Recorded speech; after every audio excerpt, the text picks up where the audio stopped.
Students, आज हम class 7 का चैप्टर 5 एक्सरसाइज 5.2 का इंट्रोडक्शन पढ़ेंगे। पहले तो देखो, इंट्रोडक्शन में क्या है, पेयर ऑफ एंगल्स। आपको एंगल्स के पेयर ऑफ एंगल्स फाइंड करने हैं। तो इसमें अपना फर्स्ट आता है complementary angle.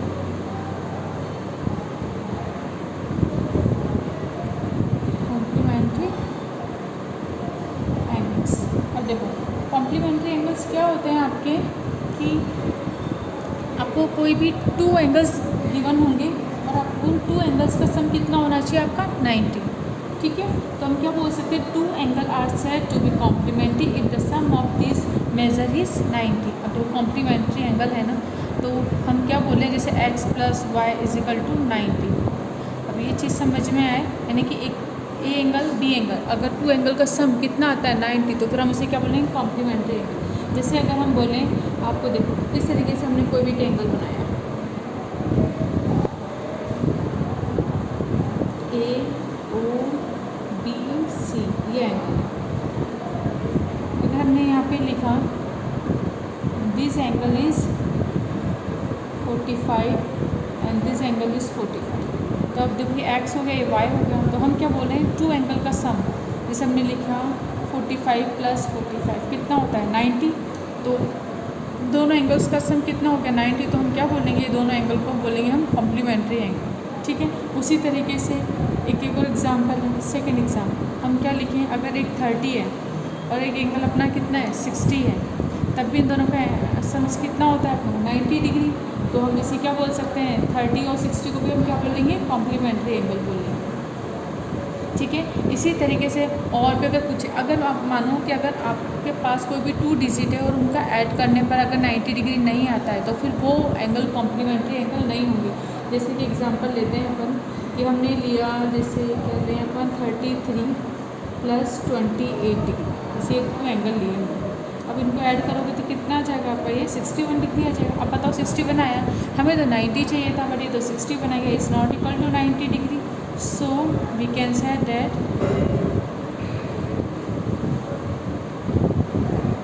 it's not complementary.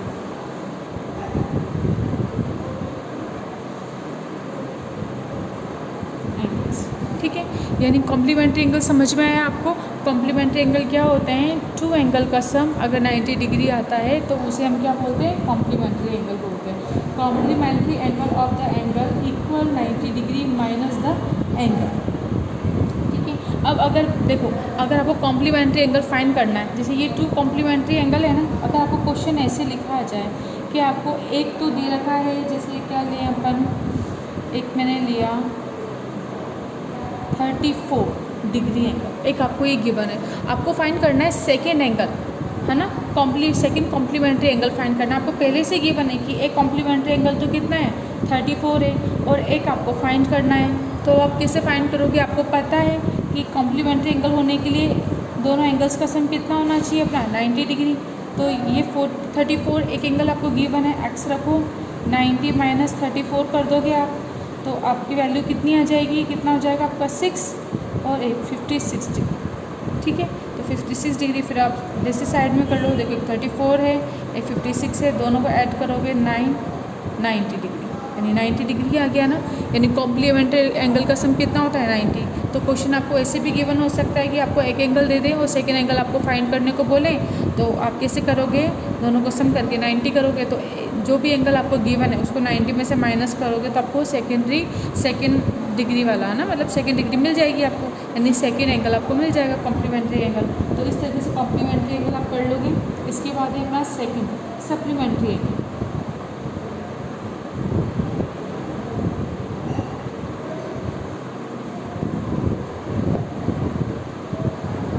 Supplementary angles क्या होते हैं, इसमें क्या होता है, देखो इसमें तो एंगल्स का सम 90 होता है, और इसमें क्या होता है, हमारे पास एंगल्स होते हैं, उनका सम कितना होता है हमारा 180 डिग्री। सप्लीमेंट्री है तो 180 डिग्री, कॉम्प्लीमेंट्री है तो 90 डिग्री, याद रखना। अब जैसे हम कोई से भी ले लेते हैं, जैसे मैंने लिया, जैसे देखो ये रहा, अब इस पर हमने कोई सा भी एंगल बना दिया इस तरह से। अब एक एंगल आपको ये गिवन है 45 डिग्री, और एक एंगल आपको गिवन है 135 डिग्री। तो अब देखो दोनों को ऐड करोगे आप, 45 डिग्री प्लस 135 डिग्री कितना हो जाएगा 5 10 4 4 8 1 180 डिग्री आ गया। दैट मीन्स ये दोनों एंगल हमारे क्या हो जाएंगे, सप्लीमेंट्री एंगल होंगे। तो उसी तरह से आप सप्लीमेंट्री एंगल फाइंड भी कर सकते हो कि आप क्या करोगे कि अगर मानो आपको कोई एक एंगल आपको गिवन है ना, जैसे अगर हमने लिया 100, कोई एक एंगल आपको गिवन है, सेकेंड एंगल आपको पता ही नहीं, आपने क्या ले लिया x, और हमें बताना है ये दोनों सप्लीमेंट्री एंगल हैं, तो आपको ये वाला एंगल फाइंड करना है। तो हमें पता है सप्लीमेंट्री एंगल होने के लिए हमें क्या चाहिए, अगर हमारे पास दो एंगल है, दोनों को अगर हम ऐड करेंगे तो हमारा कितना आना चाहिए 180, तो एक x यहीं पे रह जाएगा, ये कितना हो जाएगा 180 माइनस 100 डिग्री, तो x की वैल्यू कितनी आ जाएगी 80 डिग्री, यानी जो x है ये अपना कितना हो जाएगा 80, यानी एक तो 100 डिग्री और एक कितना हो जाएगा अपना 80 डिग्री। तो ये दोनों एंगल हमारे क्या होंगे, सप्लीमेंट्री एंगल। तो इस तरह से क्वेश्चन कई बार ऐसे भी आ सकता है, आपको 4 option they they A B C D है ना, और ऐसे पेयर्स बना के दे दें और आपको बोलें कि आपको फाइंड करना है कि which angle is supplementary angle. तो आप क्या करोगे, दोनों एंगल को प्लस करके देखना, अगर 180 आता है डैट मीन्स वो सप्लीमेंट्री एंगल है। और उसी तरीके से कॉम्प्लीमेंट्री एंगल में भी क्वेश्चन इस तरीके से पुट हो सकता है कि आपको पेयर्स बना के दे देंगे ऐसे 2 एंगल्स के, और आपको फाइंड करना होगा कि which angle is complementary angle. तो आप क्या करोगे, दोनों एंगल्स को आप क्या करोगे, ऐड करोगे। अगर 90 डिग्री आता है डैट मीन्स वो कॉम्प्लीमेंट्री, अगर वो 180 आता है डैट मीन्स वो सप्लीमेंट्री एंगल है। अब देखो इक्वल एंगल तो बिल्कुल सिंपल है। इक्वल एंगल क्या होंगे, आपके पास कोई भी 2 एंगल गिवन होंगे, जैसे मैंने मानो ये बनाया है 90, तो ये भी कितना होना चाहिए आपके पास 90 डिग्री। अगर ये 90 है और ये भी 90 है तो आप क्या बोलोगे, दोनों एंगल क्या हैं, इक्वल एंगल है, दोनों एंगल को क्या इक्वल एंगल को। इसी तरह से अदर एग्जांपल, अगर आपको बोल दें 45 डिग्री दे रखा है, सेकंड में 45 डिग्री दे रखा है, तो हम क्या बोल देंगे, ये दोनों एंगल हमारे क्या हैं, इक्वल एंगल है। तो बिल्कुल सिंपल है, अगर इक्वल है तो वो इक्वल एंगल हो जाएंगे। इसके बाद आएगा वो ये थर्ड हो गया, फोर्थ। अब देखो एडजेसेंट एंगल की फाइंड करते हैं, एडजेसेंट एंगल क्या होते हैं।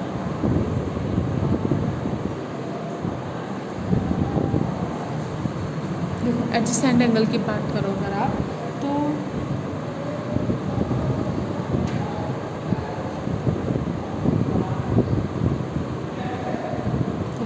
एडजेसेंट एंगल क्या होते हैं हमारे, कि आपको वन वर्टेक्स होती है ना, एक कॉमन वर्टेक्स होती है, कॉमन वर्टेक्स है, इसको हमने बोल दिया O।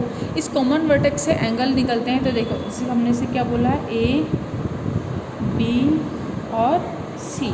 तो देखो एंगल एक ही वर्टेक्स है AOB, ये एंगल हो गया, BOC ये एंगल हो गया। तो एंगल AOB इज़ अ वर्ना एडजेसेंट एंगल ऑफ BOC। तो हम क्या बोल देंगे, angle AOB is adjacent angle क्या हो जाएगा BOC। अब देखो एक चीज़ तो ये, सेकंड चीज़ आपको क्या याद रखनी है कि ये आपके पास देखो ये एक एंगल बन रहा है ना, इसके बीच की ये जो आर्म है अपने, ये क्या होनी चाहिए, कॉमन होनी चाहिए, यानी कि एक कॉमन आर्म होनी चाहिए। तो आपके पास कोई भी 2 एंगल बन रहे हैं, देखो 1 एंगल सेकंड एंगल 2 एंगल बन रहे हैं और एक कॉमन आर्म होनी चाहिए। तो क्या होना चाहिए कि ये कॉमन आर्म से ये जो बाकी की आर्म है ना, ये अपोजिट में होनी चाहिए। जैसे अगर ये कॉमन आर्म हमने ले ली, ये कॉमन आर्म है, ठीक है। तो अब इस कॉमन आर्म से एक तो अपोजिट में ये है AO, OB के अपोजिट है ना, इसी तरह से OB कॉमन आर्म से OC भी अपोजिट में है, तो हम क्या बोलेंगे, ये वाला एंगल इस एंगल के क्या है, एडजेसेंट एंगल है। अब देखो ये चीज़ समझ में आएगी। इसको और क्लियर करते हैं कि अब जैसे यानी कि आपके पास है कॉमन आर्म्स, कॉमन वर्टेक्स आपके पास क्या है O, कॉमन आर्म्स क्या है अपनी OB। लेकिन अगर इसी को जस्ट अपन ऐसे बना देते है ना, जैसे हमने ये बना दिया, एक एंगल और बना दिया। अब इसमें बताना, इसे हमने क्या बोल दिया X Y Z, और इसको हमने बोल दिया O। अब मुझे आप ये बताओ, अगर मैं आपको बोलूँ OX, आपको गिवन है पहले से है ना, OX कॉमन आर्म्स बोल रहे हैं हम, और O क्या है, कॉमन अपना वर्टेक्स है, तो O तो अपनी कॉमन वर्टेक्स हो गई, और OX को हमने कॉमन आर्म बोला है। फिर आपको बताना है कि XOY and YOZ is a adjacent angle और नॉट। ये आपको गिवन होगा है ना, कि हमने बोल दिया OX क्या है हमारे पास, OX कॉमन आर्म है, तो ये OX तो कॉमन हो गया।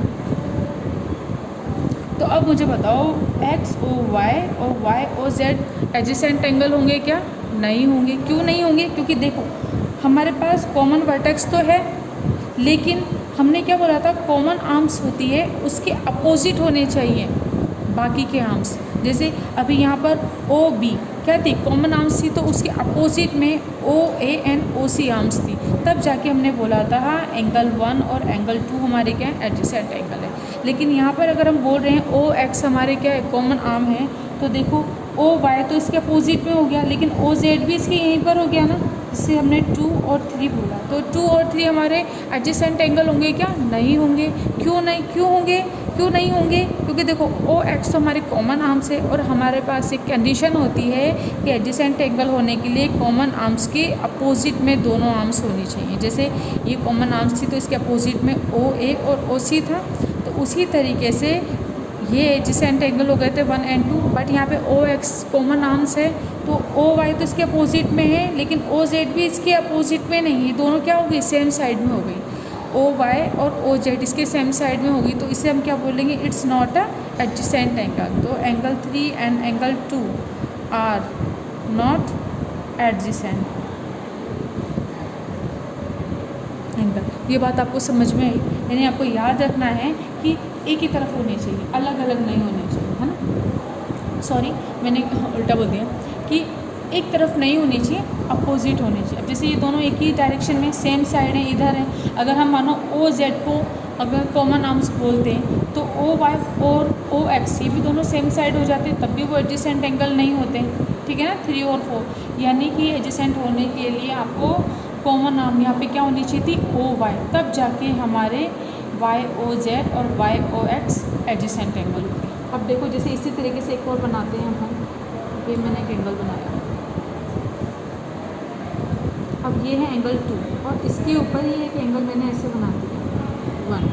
तो मुझे बताओ 1 और 2 ये दोनों एडजेसेंट एंगल होंगे क्या, कि देखो ये एडजेसेंट एंगल नहीं होंगे अगर जैसे हमने बोल दिया कॉमन आर्म अपनी ये है, ठीक है। अब देखो हम इसे नंबर डाल देते हैं, और इसको क्या नंबर डालो आप, ऐसे रहने दो। देखो अब इसे देख लो, ये है ना, तो इसका कोई कॉमन वर्टेक्स है, इसका वर्टेक्स ओ है, तो इसका वर्टेक्स यहाँ पे क्या है, ए है, कॉमन वर्टेक्स है ही नहीं। जब कॉमन वर्टेक्स नहीं है तो हम एडजेसेंट एंगल होंगे क्या, नहीं होंगे, ठीक है ना। ऐसे मत सोच लेना कि देखो मैम कि जैसे ओ बी और अगर हम ये कॉमन आर्म बोल रहे हैं पी और इसे बोलते हैं सी, तो मैम ओ पी है, ओ पी के अपोजिट में हमारा सी ए है और ओ पी के अपोजिट में ओ बी है, नहीं, अपोजिट में है, लेकिन हमारे ये दोनों वर्टेक्स कॉमन है क्या, नहीं है ना। तो ये हमारे angle 1 and angle 2 is not adjacent angle हो गए, ठीक है, क्योंकि कॉमन वर्टेक्स नहीं है, नॉट कॉमन वर्टेक्स। तो बात समझ में आई आपको, जब कॉमन वर्टेक्स ही नहीं है तो ये हमारे क्या हो जाएंगे, एडजेसेंट एंगल नहीं होंगे। इसके बाद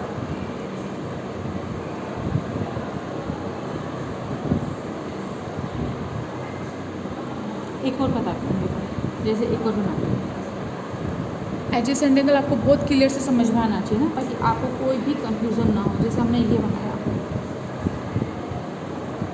अब देखो एक एंगल ये बना दिया, एक एंगल ये बना दिया, इसको हमने क्या लिया 1, इसको हमने लिया 2, अब इसको ए बी सी डी। अब ये क्वेश्चन है आपके पास और हम आपसे पूछें कि बताइए एंगल 1 और एंगल 2 एडजेसेंट एंगल है, तो आप क्या बोलोगे, नहीं ये एडजेसेंट एंगल नहीं है, angle 1 is not adjacent angle 2 angle 2। क्यों, क्योंकि देखो आपको दिख रहा होगा कि मैम कॉमन वर्टेक्स तो है, भाई कॉमन वर्टेक्स होना ही इनफ नहीं होता, कॉमन वर्टेक्स के साथ हमारे पास कॉमन आर्म होना चाहिए। अब देखो एंगल हमने इसकी बात करते हैं तो ए ओ बी में इसकी आर्म ये है, अब यहाँ पर कुछ है ही नहीं। और अगर हम सी ओ डी की बात कर रहे हैं तो इसकी आर्म्स क्या है, सी है। अब इन दोनों में ए और बी में कोई कॉमन आर्म है क्या, अगर मानो ओ सी और ओ बी दोनों जॉइंट होते, एक ही होता, तो हम ये बोल सकते थे कि ए और बी एडजेसेंट एंगल है, बट इसमें कॉमन आर्म्स तो है ही नहीं, नॉट कॉमन आर्म्स। तो हम क्या बोलेंगे, angle 1 and angle 2 is not adjacent. तो आपको ध्यान रखना है एडजेसेंट होने के लिए सिर्फ एक ही कंडीशन है कि कॉमन आर्म होनी चाहिए, है ना। फर्स्ट क्या होना चाहिए, कॉमन आर्म। सेकंड क्या होना चाहिए, कॉमन वर्टेक्स। और आर्म है आपकी जो कॉमन आर्म है, तो जो अदर्स आर्म है वो सब इसके क्या होने चाहिए, अपोजिट में होनी चाहिए। एक कंडीशन ये है। तो ये आपको अच्छे से समझ में आया होगा एडजेसेंट एंगल, कि एडजेसेंट एंगल में कॉमन आर्म्स होनी चाहिए और अदर्स आर्म्स उसके कॉमन आर्म्स के अपोजिट होनी चाहिए और एक कॉमन वर्टेक्स होना चाहिए। देखिए नेक्स्ट है आपका लीनियर पेयर। लीनियर पेयर क्या होता है कि देखो कोई भी हमारे पास एक स्ट्रेट लाइन है, उस स्ट्रेट लाइन को अगर एक कोई ट्रांसवर्सल लाइन कट कर रही है तो इस पर, इस स्ट्रेट लाइन पर बनने वाले एंगल को ही हम क्या बोलते हैं, लीनियर एंगल। जैसे एंगल 1 और एंगल 2, तो लीनियर एंगल क्या हो जाएगा, एंगल 1 एंगल 2। स्ट्रेट लाइन को एक कोई ट्रांसवर्सल लाइन इंटरसेक्ट करती है तो वो उसको क्या करती है, 2 एंगल में डिवाइड करती है, एंगल 1 एंड एंगल 2। तो हम क्या बोल सकते हैं, एंगल 1 प्लस एंगल 2 जब हम करते हैं तो हमारे कितना आना चाहिए, 180।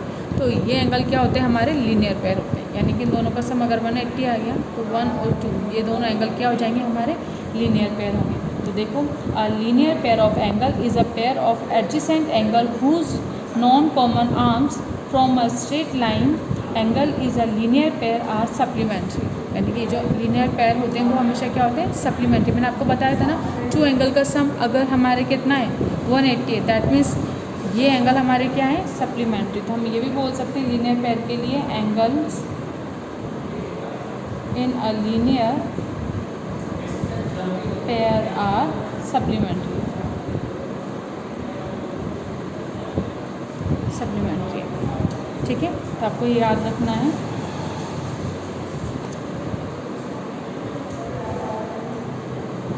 देखो हमेशा, अब देखो जैसे अगर हम इसकी बात करें तो ये एक एंगल है, इसको अब देखो कॉमन आर्म क्या है अपने पास, ये है ना।